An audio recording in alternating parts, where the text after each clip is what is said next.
With the NFL Combine just a few days away, let's weigh in with Daniel Jeremiah, a football analyst, but one who really likes the Eagles and does great analysis on us.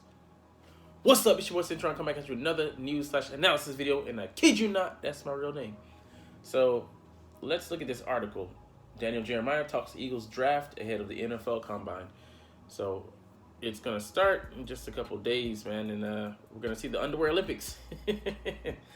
But we have a couple needs, well, more than a couple, with the Eagles having to fill some holes from our most likely free agent departures. I think we have 13 or so to deal with, and just not get caught up in re-signing guys that we don't need to, or overvaluing our own.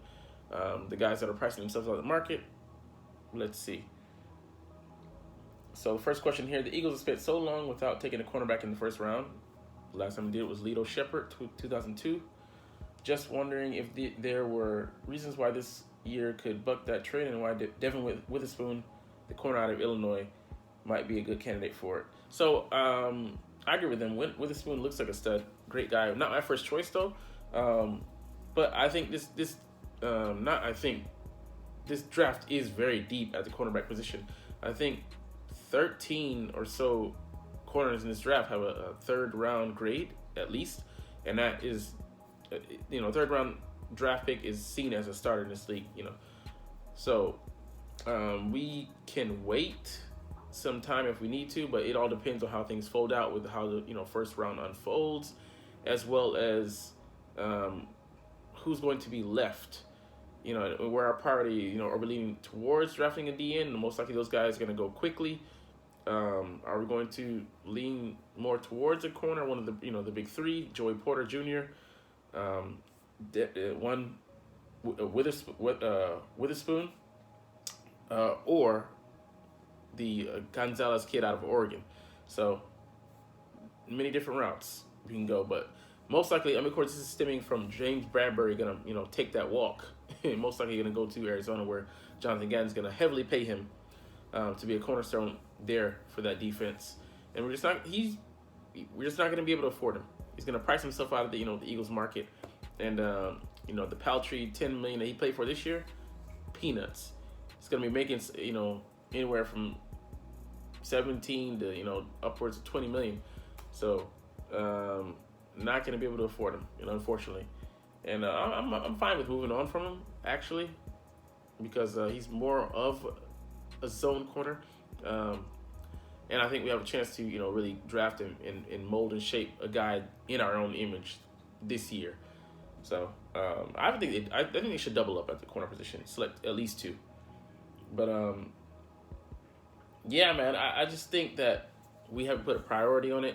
We've been bad historically at drafting and highlighting and spotting those guys. But we've been fortunate to have some guys we brought in via trade, free agency. Asante Samuel, bringing in what's his name, Cromartie. He was decent for us. Osama was just a failure, but I think that was more scheme than anything else. But also, yeah, we've been fortunate to have at least one guy that's been solid, but having two this year just made a world of difference. Both of them were either all pro or Pro Bowlers, so crazy.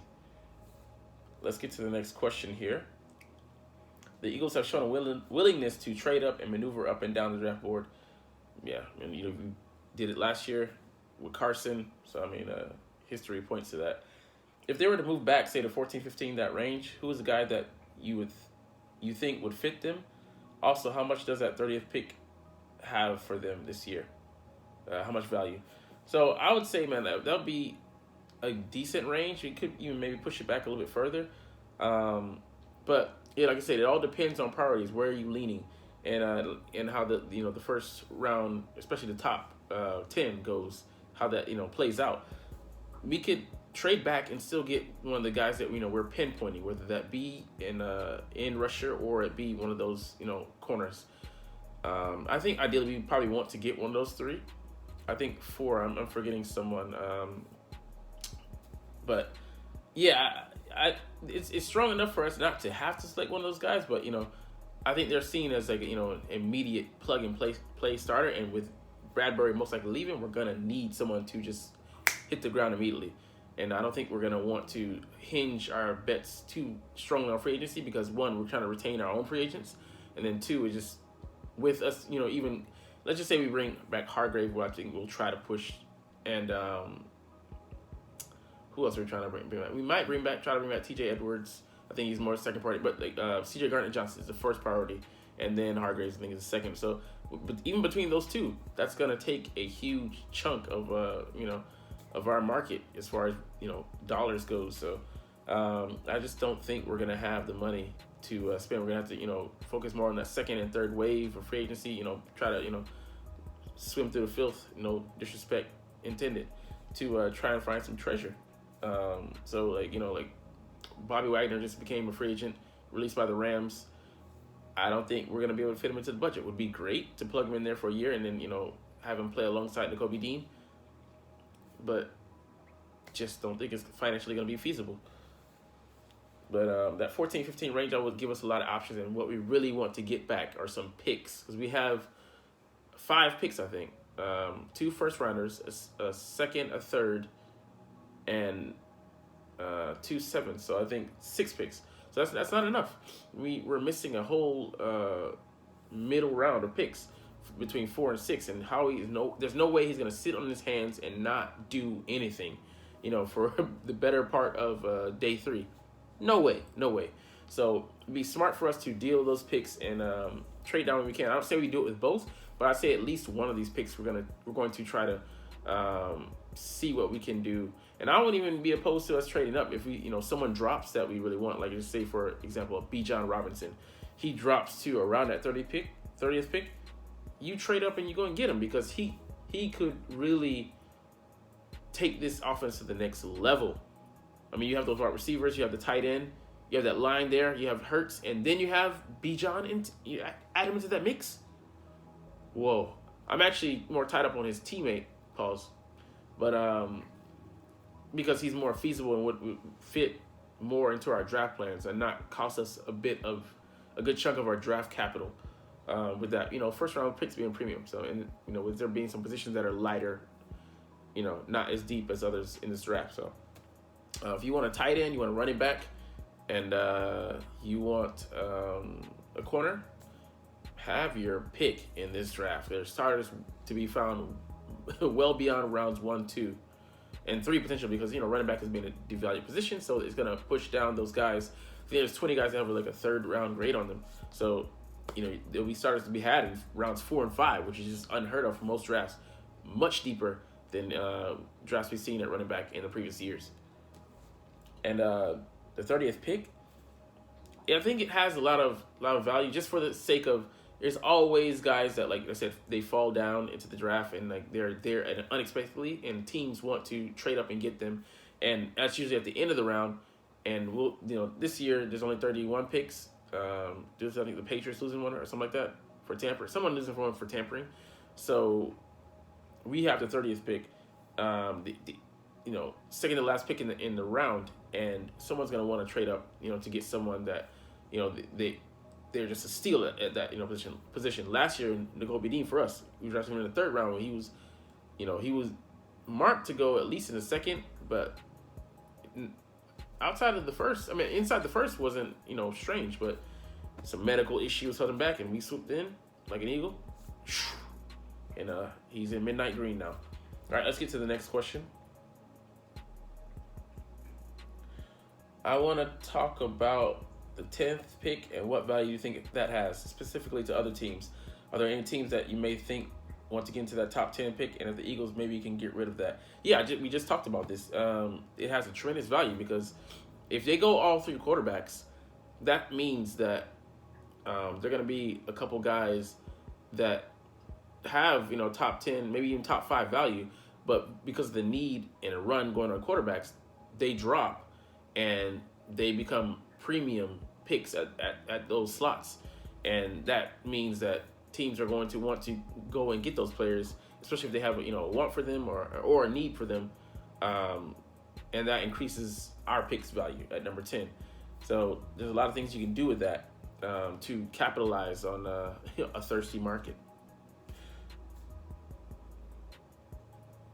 But yeah, it's not more so that we want to get rid of it. We just I think he's a schemer. He schemes things. He always sees that bigger picture as far as the trade value. He's like, I mean, the boy's plotting on the pick. Just like, okay, all right, what can I get for this? A 2, a 3, a 4, a 5 next year. I mean, I don't know how far in advance they can trade up to, but I think maybe it extends until maybe the 2025 draft. Could be. But I think at least 2 years. But yeah, hey man, I mean, like probably in principle more than that. Just me going off of my limited knowledge. But I mean, where there's money to be had, he fleeced the Saints last year. Got a number 2 for 2024, a number 1. I mean, like that was in addition, but I mean, it wouldn't hurt to trade back. I mean, like I said that before, that would be to our benefit to gain more picks in those middle rounds so that we can, at the very least, maneuver, but also capitalize on the depth there. There are a couple positions I really want to hit on to amplify, at the very least. I mean, to bolster those positions, but at the very least, create competition to light a fire on some of these incumbents and guys that we have on the roster currently. All right, here we go. Go back a year to the Eagles taking Jordan Davis. Going back to evaluations that could have been going to his rookie year, where it might have been a struggle or difficult because he played limited snaps at Georgia. Weight, I think, was an issue for him a little at times, and just adjusting to the NFL with all those great traits, but maybe not as many snaps or experience playing the game. Is there something there that you could have maybe seen him not having a very impactful rookie year? No, I think, and this is the thing. I know he didn't have stats, but Jordan Davis had a successful year for us. He did what we wanted him to come in and do. We wanted him to be a gapper, to come in and plug up the O-line, occupy 2 guys, and for the latter part of the year, he did that. The reason we had 70 sacks is because he allowed those other guys to eat, and especially at the second level, linebackers to come in and to shoot those gaps. And without him, our defense isn't as successful at that. And he sacrificed his stats. I mean, that was just going to be the thing. He didn't. I don't know if he had a sack or not, but like 14 tackles, and that's just what he is. And especially he's just getting his feet wet. He was starting to build more momentum, and actually start to play more personnel groupings and packages before he twisted that ankle, and against the Steelers and went out. And anybody that knows the NFL, like when you're building momentum as a rookie, you're just constantly adding on to your plate and getting that play time and getting those reps, mental reps, in practice and just stringing together good practices and good games. And all of a sudden it comes to a stop because of an injury that halts your progress. It stunts your growth, quite literally. And he came back, but he never, we adjusted because in the interim we had, a void to fill that position. We filled it with Linval Joseph and Sub, bringing those 2 guys in. They were pivotal, but that was always going to impede his progress as a D tackle, as a rotational guy. And I mean, he came back, but he just never the same. He just never was able to, build upon that momentum. It just kind of crumbled, just like a spirit bomb. He got the energy and he lost it, and just trying to regather it. It takes more energy to gather it in than to start once your momentum is going, than to just keep that going. But just it was a luck of the draw. A whole off season in hand, and he's going to keep building. And I think he's a hardworking guy, smart guy, and Wait, I don't think it had so much to do with it. Of course, it's different going over it. Like, he just played, was it 20 games versus a 12, 13 game season? It's different. It's the NFL, and also, of course, he's got to build up a stamina and all that. But going into this year with that knowledge and all, that year of experience, should be night and day. So, all right, let's get to the next item. The history of the Eagles and the running back position in the first round. You talked a little bit about Bijan Robinson before. What do you think his floor is? Man, I think it's his floor is pretty low. I mean, it's pretty high because I'd say high in meaning that he's not going to be a bust, most likely. And he's a talented guy, man. Top 5 talent in this draft. He's everything that you want. Has vision, has the speed, has the power, Has soft hands, can run routes similarly to a wide receiver. I don't know if he's as good as some of these guys like Christian McCaffrey, but more than good enough. And that size, 6 foot, 220. Put that at a premium. You drop him in this Eagles offense. Boom! Dynamic, explosion, explosive. Even better than he's a better fit than Miles. And I believe we didn't even use Miles in some ways that we should have, as a receiver out of the backfield. That rookie season of 50 receptions and 500 yards wasn't a fluke.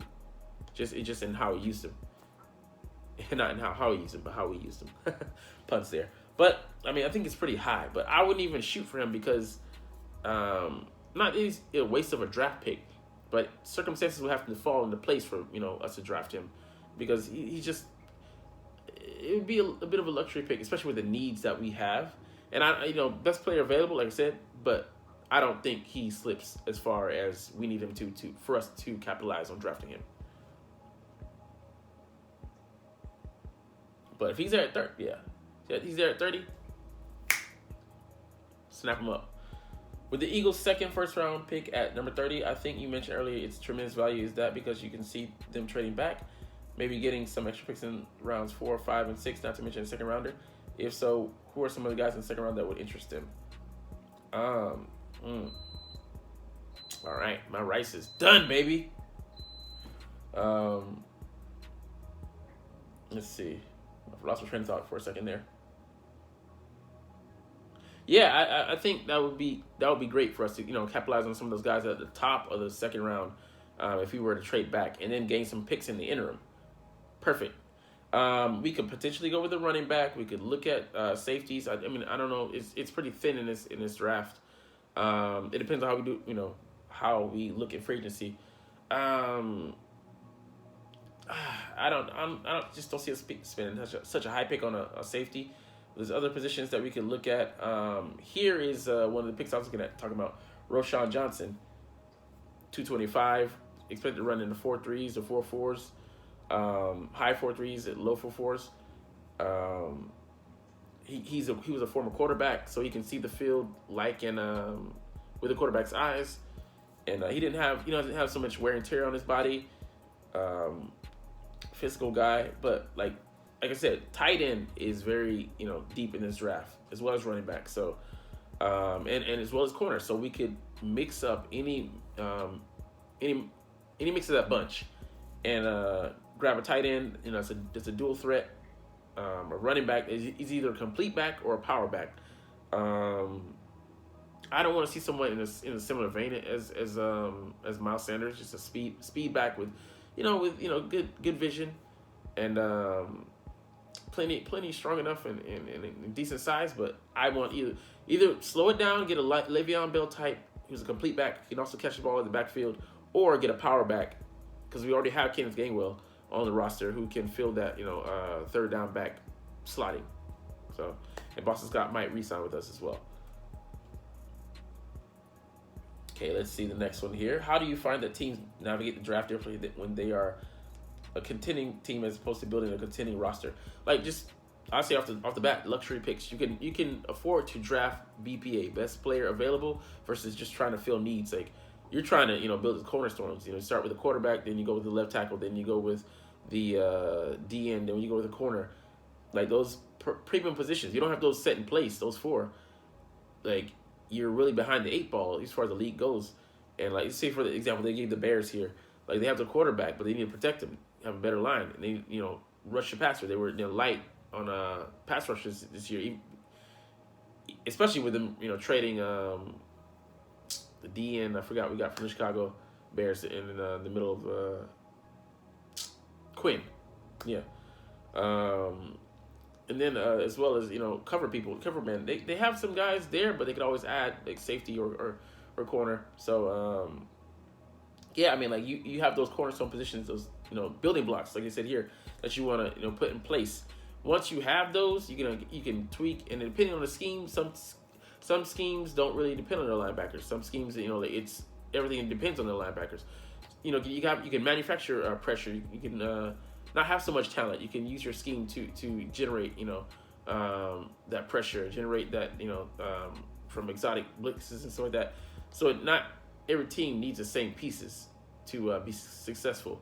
You can have a lighter line. You can maybe have more of a run offense. So it just depends. Also, like the coaches' preferred attack style or defensive style, and then how you fill in those gaps. And how long he's going to be there. Could be a couple of years. Could be 1 year. And then it's just a transitional league. I think roster turnover 30-40%. It's just you need to bring in guys that constantly identify guys that fit what you're trying to do and what you're trying to establish while trying to balance this salary cap. So I mean, there's so many things. That's like Eagles had a stacked roster. It was such a waste for them to get there and not win the whole damn thing because it's so hard to get there in the first place. So if you get there, you might as well fucking win it.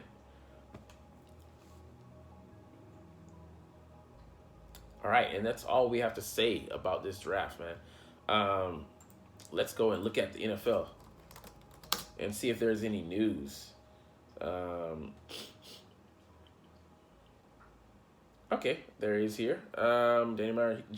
Daniel Jeremiah also released another mock draft, but we're not going to get into that. Roughing the passer, they're trying to look at it again this year, and I think over versus under, it's the style. There were 3 passes that looked at were just questionable out of, I think, like 100. So we don't really want to play for the minorities, minority of occurrences here. But, the league, here's something and you get oversensitive, or some team, loses to something like they're trying to do with the Eagles tush push. They're just mad that, the Eagles are so successful at running at 92%, success rate, and calling it on short, short downs and distances. I mean, late downs and short distances. So, yeah, it is what it is. But we'll get out of here on that note. But hey, you know what it is, because you're not even watching though. But let's just say for the newcomers to skip to the end of the video, fly Eagles fly, and let's motherfucking go. Like, comment, share, subscribe. Thanks for watching. Check me out at Cintron, Cintron Anime, Cintron Life, or Cintron Laughs, or other social media.